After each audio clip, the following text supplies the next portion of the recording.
우리는 추석 명절에 연휴를 보내고 있다 해야 되겠습니다. 이 명절은 지났지만 아직도 또 휴일로 이렇게 또 명절을 지키고 있습니다. 예년에는 국민의 대이동이 있었지만은 올해에는 코로나19가 고향에 가는 길을 막았습니다. 사회적 거리두기로 인해서 고향에 가고 싶어도 스스로 절제하고 있는 것입니다. 그러나 추석 명절은 바로 고향으로 돌아가는 명절이라 우리는 그렇게 생각할 수 있습니다. 그래서 추석 명절을 통해서 하나님의 나라를 바라보게 되고 내가 세상을 떠난 다음에 돌아갈 고향, 내가 들어갈 고향, 하나님의 천국, 하나님의 나라까지도 우리가 생각할 수 있는 그런 명절이 바로 이 추석 명절입니다. 그리고 추석 명절은 무엇보다도 부모에게 효도하는 명절이며 형제간에 우애하는 명절입니다. 그러면서 추석 명절은 무언가 서로가 나누는 그런 명절이 되는 것입니다. 이번 추석 명절을 통해서 외지에 있는 가족들의 왕래가 자유롭지는 않았지만은 또 우리 동명 성도들은 사랑을 나누고 믿음을 나누고 은혜를 나눌 수 있는 그런 마음과 마음을 서로 좁혀서 서로 한 가족의 그 의지를 불태울 수 있는 그런 분위기를 만들어 갔으면 좋겠습니다. 그래서 오늘 이 시간 저는 이 사도행전에 나오는 참 아주 귀한 말씀이에요. 이 말씀을 이제 준비를 했는데요. 바로 우리 모두는 하나님 앞에서 사람 앞에서 은혜를 나누는 성도가 되자. 오늘 제목의 말씀이 은혜를 나누는 교회 그랬는데 이 교회는 바로 건물이 아니에요. 여러분들이 바로 교회입니다. 그래서 우리는 이 시간 무언가 은혜와 사랑과 기쁨과 즐거움과 또 오늘 주시는 말씀 물질까지도 서로 음식까지도 나눌 수 있는 그런 아름다운 삶의 모습을 보여줘야 되겠다 하는 것을 생각하면서 오늘 말씀을 준비를 했습니다. 마태복음 19장의 말씀을 보면은요, 거기에는 어떤 말씀이 나오냐면 부자 청년 이야기가 나와요. 부자 청년. 이 청년은 좋은 집안에서 태어나서 교육을 잘 받고 성실하게 살았습니다. 젊은 나이에 관직도 얻었습니다. 그리고 신앙생활을 열심히 잘했습니다. 근데 자기가 이렇게 반듯하게 인생을 살면서도 한 가지 마음속에 걸리는 게 있어요. 그게 뭐냐? 내가 과연 천국에 갈 수 있을까? 내가 영생을 얻을 수 있을까? 그런 의구심이 자꾸 생기는 거예요. 왠지 천국에 못 갈 것 같은 불길한 생각이 자꾸 들어서 이 청년은 이 문제를 해결하기 위해서 바로 그 시대에 영풍을 일으키고 다니며 하나님의 아들로 이제 활동하시는 예수님에게 찾아갔어요. 그 예수님 앞에 자기 모든 문제를 내어놓고 예수님 이러이러합니다. 그런데 어떻게 해야만이 영생을 얻을 수가 있겠습니까? 그렇게 물었습니다. 그런데 예수님은 그 청년에게 성경에 나와 있는 계명을 모두 지키라. 먼저 그렇게 말씀하세요. 계명을 지키라. 그랬더니 이 청년이 하는 말이 성경에 나와 있는 계명은 어려서부터 내가 잘 지켰습니다. 외우고 있다는 거예요. 계명 다 외우고 있고 잘 지켰습니다. 그래요. 근데 예수님은 그 청년에게 지켜야 될 계명이 하나하나 이제 다 말씀하시는 것이 아니고 또 일부를 말씀하시면서 그러나 너에게 한 가지 부족한 것이 있다.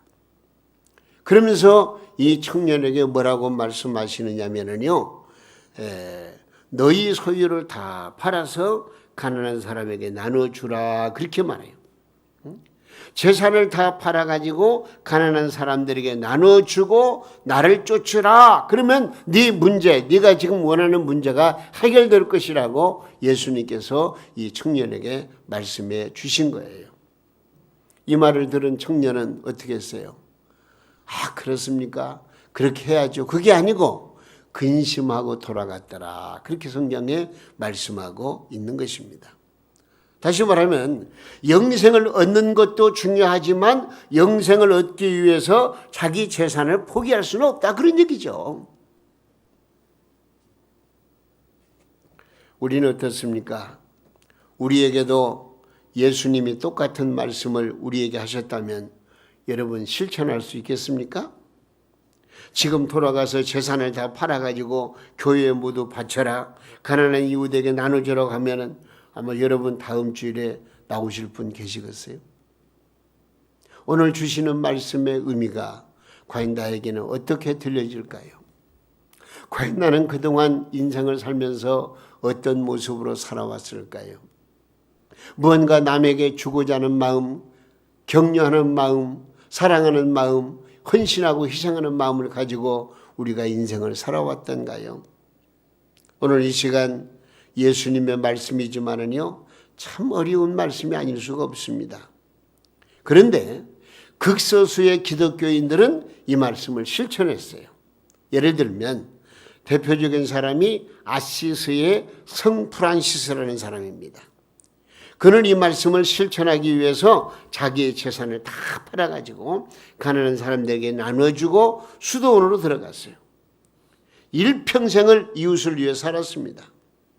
그러면 재산을 팔아서 가난한 사람들에게 다 나눠주라는 예수님의 말씀은 과연 우리는 이 말씀을 어떻게 받아들여야 될 것인가?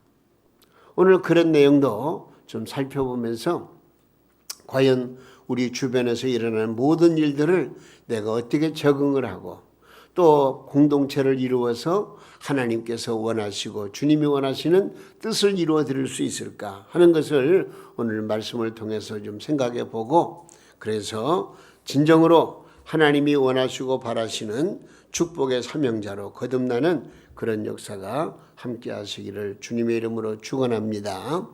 사실 내 것을 남에게 준다는 것은 매우 어려운 일이에요.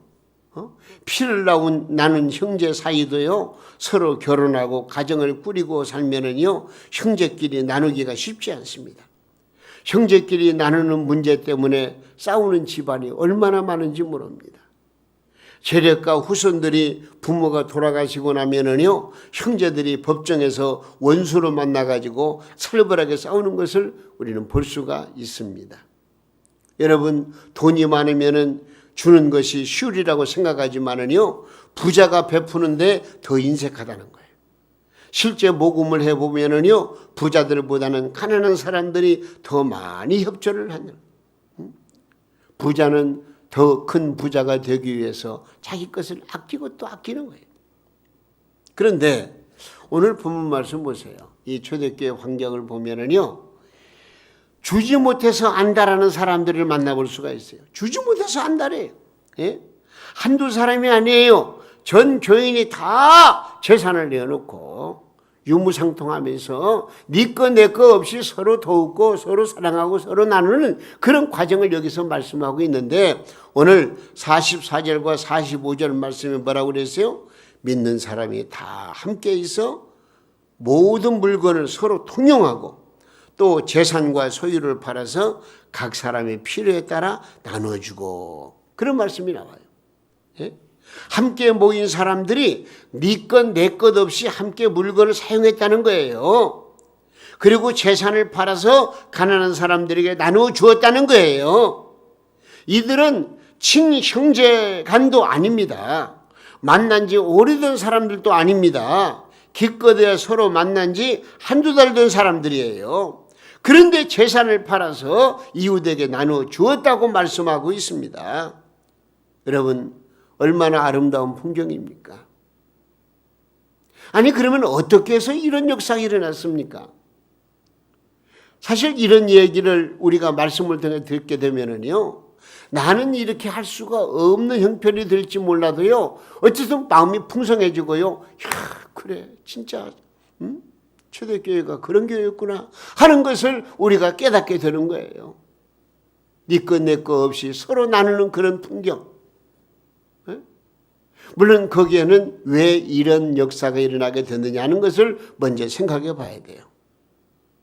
가장 먼저 생각할 것은요, 그들이 신령한 은혜를 받았기 때문에 가능한 거예요.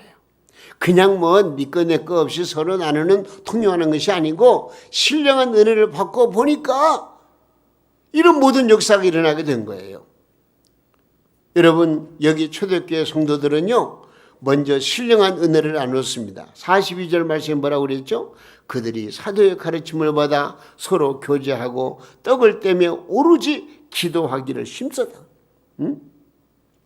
말씀의 가르침을 받고 서로 말씀으로 교제를 나누었다는 거예요. 여기 함께 떡을 떼었다는 것은요, 성찬식을 했다는 뜻인데 예배를 드렸다 그런 얘기예요. 하나님 앞에 영과 진리로 예배를 드린 거예요. 인연 같으면은 우리가 이제 또 하나님 앞에 서로 교제하고 사랑을 나누고 또 음식도 나누고 하지만 요즘에 이 코로나 관계로 말미암아서 우리가 음식을 나누지 못하니까 또 오후 예배도 드리기에 여롭지를 못해가지고 오후 예배도 드리지 못하고 이런 지금 제약을 받고 있어요. 초대교회는 진짜 그 보면은요, 얼굴과 얼굴을 서로 마주할 때마다 기쁨이 넘쳤고요, 감사가 넘쳤고요. 그래서 어려운 사람들에게 내가 무엇 하나 줄 수 없을까? 그런 애틋한 마음을 가지고 서로 사랑하고 서로 교제하고 서로 마음을 나누고 물질도 나누었다고 말씀하고 있는 거예요. 46절 말씀 보니까 집에서 떡을 떼며라는 말씀은 성도들이 서로 음식을 나눴다는 말입니다. 그리고 기도했다는 거예요. 여기서 말하는 기도는 개인 기도가 아니고 서로 제목을 놓고 서로를 위해서 기도하는 합심 기도를 말하는 거예요. 신령한 은혜를 받아서 신앙에 성숙하고 마음이 열리면은요, 물질도 지갑도 자연스럽게 열리게 되는 거예요. 은혜를 받았다고 말하면서 남에게 마음을 닫고 욕심이 가득 찬 사람들은요, 진짜 은혜 받은 사람이라고 볼 수가 없는 거예요. 은혜를 받으면 내 마음이 열려요. 은혜를 받으면 내 사고가 달라져요. 은혜를 받으면 기쁨이 넘쳐요. 감사가 넘쳐요. 남에게 뭔가 자꾸 주고 싶은 마음이 생기는 거예요. 예? 은혜가 넘치면은요, 특징이 하나가 있어요. 그게 뭐냐? 내 마음이 답답하지 않아요. 기쁨이 넘쳐요. 그래서 내 마음문을 열고 모든 사람들을 포용하고 누가 무슨 말 하든지 거기에 뭐 짜증내고 불평하고 불만스럽게 말하지 않고요, 그냥 다 수용을 하는 거예요. 그리고 내가 소화시키는 거예요. 그리고 남들에게 유익된 삶을 보여주는 거예요. 이게 은혜 받은 사람이에요. 다시 말하면 내가 무언가 주고 싶은 마음이 생기는 거예요. 그래서 주님의 은혜를 나누고 또 물질도 나누고 음식을 나누고 서로 사랑을 나누는 그런 과정을 경험하게 되는 것입니다. 그래서 이 초대교회 교인들이 이렇게 은혜를 나누고 물질을 나누는 그 원인이 바로 다른 게 없어요. 신령한 은혜를 받았기 때문에. 오늘 또 이 시간 우리 성도님들 진정으로 하나님 앞에서 신령한 은혜만 받아보세요. 그러면 여러분 마음속에 누구도 경험하지 못한 기쁨과 즐거움, 평강과 사랑이 넘쳐나게 되는 거예요. 내가 은혜를 받았냐 안 받았느냐 여기에 따라서 그 사람의 모든 행동 판정이 달라지고요. 생각, 의식 구조가 달라지고요. 그래서 얼굴 표정이 달라지고요. 행동이 달라지는 거예요. 여러분 그래도 은혜 받는 거 그렇게 무관심하겠습니까? 아니에요. 여러분 은혜를 받고 은혜를 체험하는 신앙생활을 해야 되는 거예요. 초대교회 성도들이 그랬다니까요. 그러다 보니까 뭔 일이 생긴 줄 알아요? 가족의식이 생겼어요. 가족의식. 오늘 말씀의 내용을 이제 살펴보니까요. 예수님은 이런 말씀하셨죠. 하나님의 뜻을 행하는 사람은 모두가 형제요 자매라고 말씀하셨습니다. 육신의 한계를 뛰어넘어서서 새로운 인간관계를 형성하는 사람들입니다. 그래서 우리가 흔히 말하기를 가정같은 교회라고 하잖아요. 가정같은 교회. 우리 그리스도인들은 예수 그리스도 안에서 한 몸이 된 한 가족이라 그런 얘기입니다. 예수님 십자가의 피로 한 가족이 되었습니다. 성도들은 한 가족입니다. 가족은 서로 어려움을 자신의 어려움처럼 생각을 합니다. 이 초대교회는요, 교인들이 육신의 가족들보다 더 친했다고 우리가 볼 수가 있습니다. 육신의 가족은 죽으면 끝이 나지만 그리스도 안에서 된 가족은 영원한 가족이 되는 거예요. 그러므로 육신의 가족들이 믿음의 가족이 되도록 우리는 열심히 전도해야 되는 거예요. 내가 영적으로 그리스도 안에서 한 가족이 되지 못하면은요, 이 땅에서 사는 날 동안만 내 가족이지, 만약에 세상을 떠나면 내 가족이 될 수가 없어요. 왜? 천국과 지옥으로 나눠지기 때문에 그러는 거예요. 그러므로 우리들은 내 가족 식구들을 위해서 기도하고, 또 아직도 주님을 알지 못하는 불쌍한 내 가족이 있으면 주님 앞으로 어서 빨리 인도해서 정말로 그리스도 안에서 한 가족이 되어서 천국 백성의 모습으로 살아가야 된다 하는 것입니다. 여기 초대교회 교인들은요, 육신의 가족들보다 더 친했습니다. 그래서 그들은 서로 간격을 두지 아니하고 가족의 의식을 가지고 공동체를 만들어 나갔다는 것입니다. 여러분, 신령한 은혜를 받고 하나님의 기적을 체험하고 우리가 그리스도의 십자가 피로 한 가족이 되었다는 것을 깨달으면요, 그때는 내가 주는 것이 쉬워집니다. 왜? 내 가족이니까요. 아무리 힘들고 어려워도요, 내게 사용되는 것보다 내 가족에 사용되는 것이 더 보람 있고 더 의미가 있고 더 기쁨이 넘치고 감사가 넘치잖아요. 내 목구멍으로 들어가는 것보다도 내 사랑하는 자녀의 그 맛있게 먹는 그 음식이 더 보람 있고 나에게는 더 기쁨이 되잖아요. 한 가족 의식을 갖는다는 것이 얼마나 중요한지 모릅니다. 여기 지금 초대교회가 자신의 재산을 팔아서 나누어 통용하고 이웃에게 헌신적으로 나누고 베풀어 줄 수 있었던 것은 바로 그리스도 안에서 맺어진 가족이라는 믿음 때문이었습니다.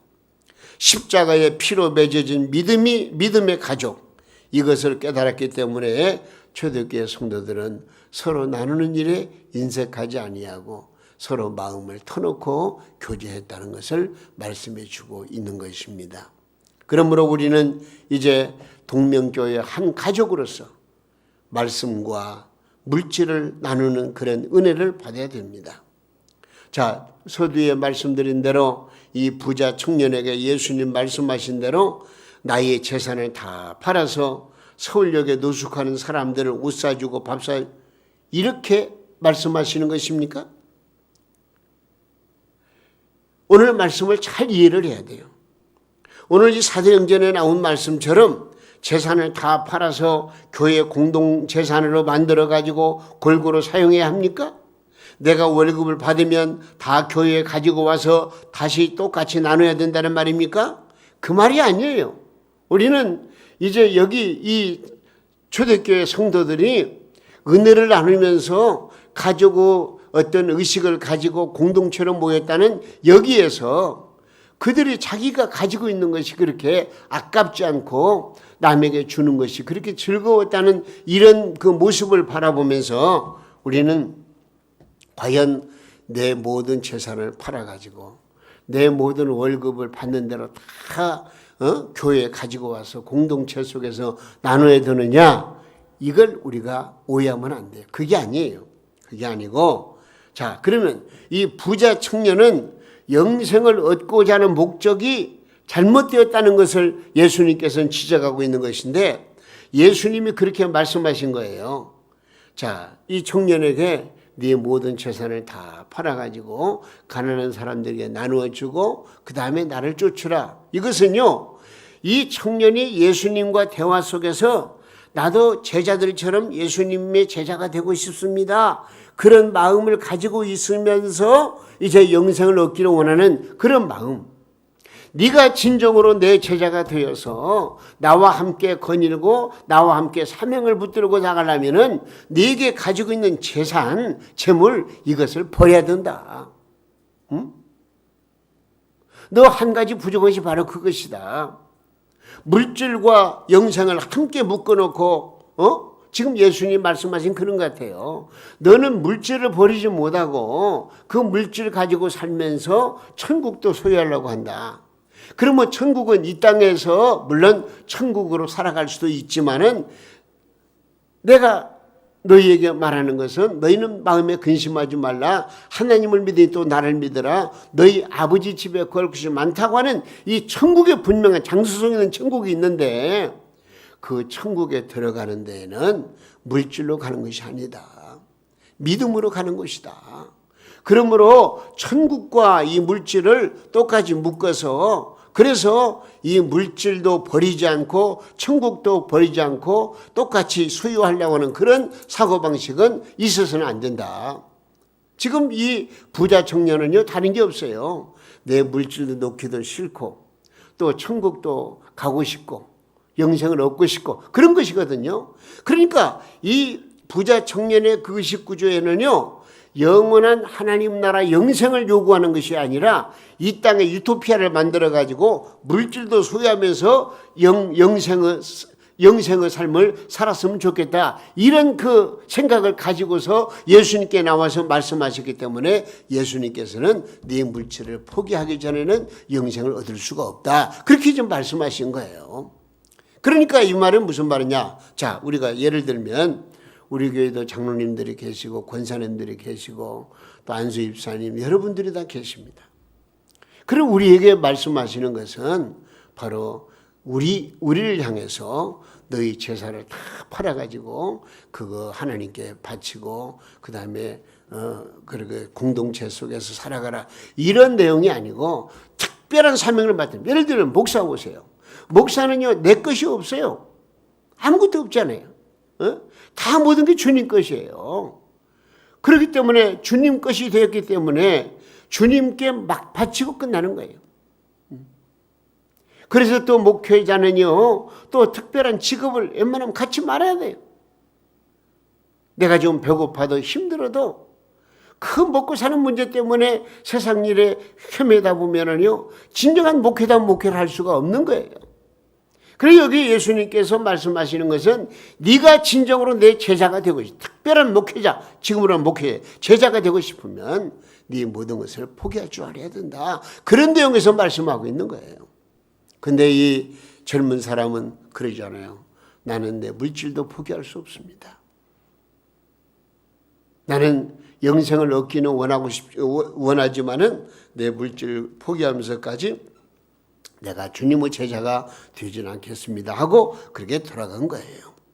여러분 그러니까 여기에서 재산을 팔라고 하는 그 내용의 의미는 특별한 사명을 받았기 때문에 재산을 팔라고 말씀한 거예요.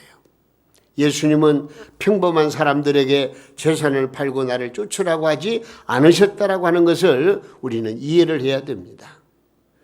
그런데 우리가 이걸 아셔야 됩니다. 하나님 앞에서 내 신앙생활 하는 가운데서 내 모든 것이 주님의 것입니다라는 의식구조는 가져야 돼요. 나는 주님에 의해서 살고 주님의 말씀대로 순종하며 살겠습니다. 그런 믿음을 가지고 우리의 사명을 감당해야 되는 것입니다. 여기 지금 사도행전 2장에 전개되는 재산을 팔아 나누어 주었다는 것은요, 이건 단기적인 사건이에요. 계속 그 일이 이루어진 것이 아니고, 자, 예를 들면 유대인의 명절, 즉 오순절날, 그때는 외국에서 예루살렘에 왔다가 베드로 사도의 설교를 듣고 예수 믿게 된 사람들이 있었어요. 그들이 지금 집에 돌아가질 않고 예루살렘에 머물러 있는 거예요. 그리고 자기들이 뭐 준비한 거 다 쓰지 않겠어요? 이제는 먹을 것도 없어요. 입을 것도 없어요. 굉장히 어려움에 처해 있어요. 이런 사람들을 바라봤을 때에 이 유대인들이 기본 살고 있는 유대인들이 히브리인들이 가만히 보니까 참 외국에 나가 살던 사람들이 명절이 돌아와가지고 집에 이 예루살렘에 돌아와서 은혜를 받고 가는 것보다는 더 은혜를 받기를 원하는 거예요. 이런 사람들에게 우리가 어떻게 해야 되겠느냐? 우리가 돕자. 저 사람들을 돕자. 저 사람들에게 뭔가 도움을 주자 해서 자기들의 재산을 팔아가지고 그 사람들을 일시적으로 도와주었다는 것을 우리가 이해를 해야 됩니다. 우리 국내에도요, 베트남에서 신학교를 다니는 신학생들이 우리나라에 단기 선교 훈련을 찾아와가지고 우리나라에 왔어요. 근데 코로나 사태가 터졌어요. 그러니까 자기 본국으로 돌아갈 수가 없어요. 그때 바로 나갔으면 좋은데 또 좀 더 있다 가겠다 하다가 한 달인가 더 그러니까 그때가 언제면 3월달, 4월달 되죠. 근데 지금까지 막 7개월 동안요, 꿈쩍거리지 못하고, 왜? 항공편도 없지만은요, 자기 본국에 돌아갈 수 있는 그런 여건이 마련되지 않는 거예요. 그러면 사람이기 때문에 먹고 살아야 되는데, 먹을 것이 없는 거예요. 입을 것도 없는 거예요. 그래서 또 장소도 불편하니까 기도원을 찾아다니면서 이것저것 다니면서 지금 그렇게 어렵게 생활하는 그런 한 20여 명의 그 신학생들이 있어요. 그런 사람들이 있다. 그 사람을 도와야 되거든요. 그 사람들을 구제해야 되거든요. 그래서 지금 얘기 들어보니까 10월 말경에는 이제 본국으로 돌아갈 수 있는 그런 여건이 생겼다고 그러는데, 그동안에 먹고 입고 쓰는 이 모든 것들이 부족하니까 지금 여러 교회에서 또 개인적으로 지금 도와주고 있는 거예요. 여러분, 우리는 이제 성도들 간에 주고받는 문제를 생각해 보십시다. 하나님 앞에서 내가 도울 수 있는 길이 뭐냐? 그것은 내 의지로 되는 게 아니더라고요. 먼저 하나님의 은혜를 받아야 돼요. 그리고 가족의식이 생겨야 돼요. 그래야만이 내가 남에게 뭐 조금이라도 도울 수 있는 그런 여건이 생기게 되는 것입니다. 말씀을 나누고 기도를 나누고 은혜를 나눠야 되는 거예요. 신령한 것을 나누지 못하고 인간적으로만 친해져서 무엇을 주고받으면요, 반드시 문제가 생깁니다. 인간적인 정으로 사귀면 처음에는 간이라도 빼줄 만큼 친해지지만 시간이 가면 갈수록 문제가 생기는 거예요. 주변에 많은 사람들에게 저희끼리만 친하다는 마음이 들게 해가지고 오히려 분열이 생기는 거예요. 자, 오늘 말씀해 보십시오. 오늘 말씀 참 은혜로운 말씀이에요. 말씀으로 보면은요, 서로 물건을 통용하고 재산을 팔아서 서로 나눠주기 전에 먼저 신령한 은혜를 나누었다고 말씀하고 있는 거예요. 사도들의 가르침을 받았습니다. 서로 교제했습니다. 함께 모여서 기도했습니다. 그래서 영적인 한 가족이 되었습니다. 가족의식을 갖고 보니까 어려운 이웃을 생각하지 않을 수가 없습니다. 그래서 이제 먹을 것이 없어서 궁핍함을 당하고 있는 그런 사람들에게 자기 것을 내놔가지고 그것을 풀어서 그 어려운 사람들을 도와주는 그런 유무상통의 관계가 이루어졌다고 말씀하고 있는 것입니다. 오늘 우리 이 말씀을 통해서 우리들은 먼저 물질도 그렇고 모든 면에 주고받는 은혜의 역사가 일어나야 되는 거예요. 내 거 움켜쥐고는 절대로 은혜 생활할 수가 없는 거예요. 내 것을 주머니를 풀고 나의 것을 남에게 나눠줄 수 있는 그런 여유로운 마음을 가지고 살아야 이게 은혜의 생활이고요. 하나님의 자녀된 본분이라는 것을 우리는 알아야 되겠습니다. 그런데 자, 이걸 우리가 알아야 돼요. 우리가 서로 나눌 때는 상대가 원하는 것을 줘야 되는 거예요. 상대가 원하는 것을 주는 것이 아니라 상대에게 필요한 것을 나누어야 돼요. 이해를 잘해야 돼요. 내가 무엇인가 상대방과 나눌 때는요, 상대방이 원하는 것을 주는 것이 아니고 상대방에게 필요한 것을 나눠주는 그런 마음을 가져야 돼요. 무슨 말이냐면 상대가 원하는 것이 꼭 필요한 것은 아니라 그 말입니다. 예를 들면 자, 술 마시는 사람이 술값을 달라고 하고 담배 피우는 사람이 담배값을 요구하는 것은 이건 그 사람이 원하는 것이지 그 사람에게 필요한 것은 아니라 그런 얘기죠. 오늘 말씀에도 보면은요, 필요를 따라 나누어 주었다 그랬습니다. 다른 사람이 우리에게 도움을 요청할 때 원하는 것이 무엇인가, 필요한 것이 무엇인가를 구별해서 줘야 된다 그 말입니다. 입을 옷이 많이 있는데도 불구하고 더 좋은 옷을 사기 위해서 돈을 달라고 요구하면은요, 이것은 그 사람이 원하는 것이지 그 사람에게 꼭 필요한 것은 아니라 그런 얘기죠.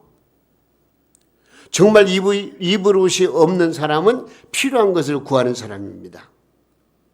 인정 때문에 거절하지 못할 때가 있잖아요. 사업을 할 만한 능력도 없고 자제력도 없는 사람이 돈을 빌려달라고 하면 빌려줘서는 안 되는 거예요. 왜냐하면 그가 원하는 것이지 그에게 필요한 것이 아니기 때문에 그러는 거예요. 그러나 생계와 관련된 일은 할 수 있으면 거절하지 말고 줘야 되는 거예요. 당장 먹을 것이 없는 성도에게는요, 내가 조금이라도 더 가지고 있다면 나눠줘야 되는 거예요. 오늘 말씀에 자기의 재산을 팔아 주었다고 했는데 재산을 팔아서 골고루 나누어 가졌다는 뜻이 아니에요. 필요한 사람들에게 필요 요건에 따라 주었다는 그런 얘기예요. 모인 사람 중에는 당장 먹을 것이 없어 굶주리는 사람이 있기 때문에 재산을 팔아서 필요한 사람들에게 음식을 나눠주고 함께 공유했다는 그런 말씀이거든요.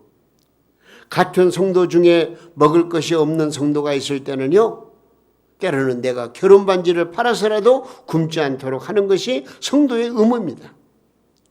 그래서 성경을 보면은요, 성도들 간에 돈을 빌려주면 이자를 받지 말라는 말씀이 있더라고요. 출애굽기 22장 25절 말씀에 네가 만일 너와 함께한 나의 백성 중 가난한 자에게 돈을 꾸이거든 너는 그에게 체주같이 하지 말며 별일을 받지 말 것이며 그런 말씀이 있더라고요. 이 말씀은 생계와 직접적인 관련이 있어서 돈을 빌려주었을 때에 이자를 받지 말라는 거예요. 언제 이자를 받지 말라고 합니까? 먹을 것이 없어서 빌려할 때 그때 진짜 어려움에 처해 있어가지고 도저히 생계를 유지해나갈 수가 없는 그 사람에게 돈을 빌려줬다면 이자를 받지 말라. 그런 의미를 가지고 있는 거예요.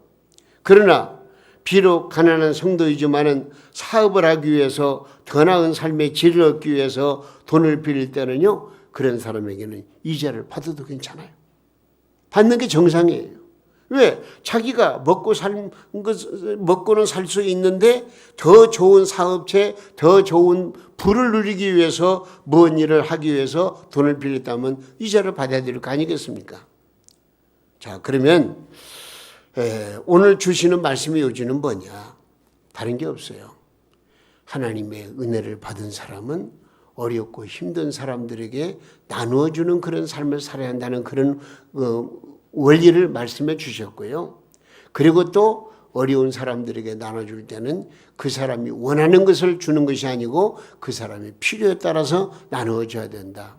그런 내용을 우리가 의미를 깨달으시고, 그러나 우리는 하나님의 은혜를 받은 사람으로서 한 가족의 그 의식을 가지고 서로 네 거 내 거 너무 따지지 말고 서로 마음과 뜻을 같이 해서 마음을 나누는 것도 중요하지만 또 심지어 물질까지도 나누고 초대교회 성도들처럼 음식도 나누고 그렇게 해서 사랑의 화합을 가지고 한 가족 그 의식 공동체 의식을 가지고 살아야 할 것을 우리에게 말씀해 주고 있는 거예요. 우리 동명교회도 이런 의식 구조가 바뀌어져야 돼요. 그래서 우리에게 은혜가 충만히 넘치고 사랑이 넘치고 기쁨이 넘치고 감사가 넘치고, 그래서 우리가 서로 가족 의식을 가지고 이 땅에 살면서도 사랑을 나누면서 믿음으로 하나 되는 그런 놀라운 하나님의 은혜가 우리 가운데 넘쳐야 되겠다는 말씀을 우리가 생각하시기를 바랍니다. 우리 주님은 뭐라고 말씀하십니까? 우리에게 모든 것을 쏟아 부으셨습니다. 예수님은 당신의 모든 것을 우리를 위해서 내놓으셨습니다. 몸을 내어놓으시고 또한 죄 없는 피를 다 쏟아주셨습니다. 우리를 죄악에서 구속하시기 위해서 모든 것을 쏟으신 것입니다. 우리 주님은 주는 것이 받는 것보다 복이 있다고 말씀하셨습니다. 우리가 이렇게 사랑을 나누고 은혜를 나누며 물질까지 나눌 때 교회는 사랑이 넘치고 이방인들에게 칭찬과 고임을 받을 수가 있는 것입니다. 그렇게 되면 교회는 자연스럽게 부흥하게 되는 것입니다. 날마다 믿는 사람들이 더하는 것입니다. 그래서 우리 동명교회도 이런 신령한 은혜 속에서 하나님의 놀라운 영광을 나타내고 믿음으로 하나 되어서 서로 나눔의 교제를 가지고 하나님께 더욱더 충성하고 헌신하는 그런 놀라운 축복의 성도들이 다 될 수 있기를 주님의 이름으로 축원해 드립니다. 저는 생각합니다. 이제 우리 동명교회도 다음 주일부터는 이제 좀 오후 예배도 재개를 해야 되겠고 또 점심도 좀 따뜻하게 약속하지만 서로 나눌 수 있는 그런 분위기를 가졌으면 좋겠다. 이번 주간 이제 보면서 우리 그렇게 결심하고 또 그래서 우리 동명교도 예전으로 돌아가서 대면 예배를 통해서 하나님 앞에 영광 올려드리고 또 온 성도들이 함께 나와서 하나님 앞에 예배 드릴 수 있는 그런 좀 은혜로운 분위기를 더욱더 고조시키는 그런 역사가 있었으면 좋겠다는 마음을 가지고 기도하겠습니다. 오늘 주신 말씀 따라서 은혜를 나누는 교회로 또 서로 사랑을 나누는 교회로 또 음식을 나누는 교회로 교제하는 교회로 어려움을 당하는 성도들에게 도움의 손길을 뻗치는 교회로 또 내 이웃들에게 복음을 전하는 교회로 그렇게 성장하고 발전해서 하나님의 큰 위대한 역사를 만들어갈 수 있는 우리의 모범적인 동명교회로 우뚝 세움받을 수 있기를 예수님의 이름으로 축원해 드립니다.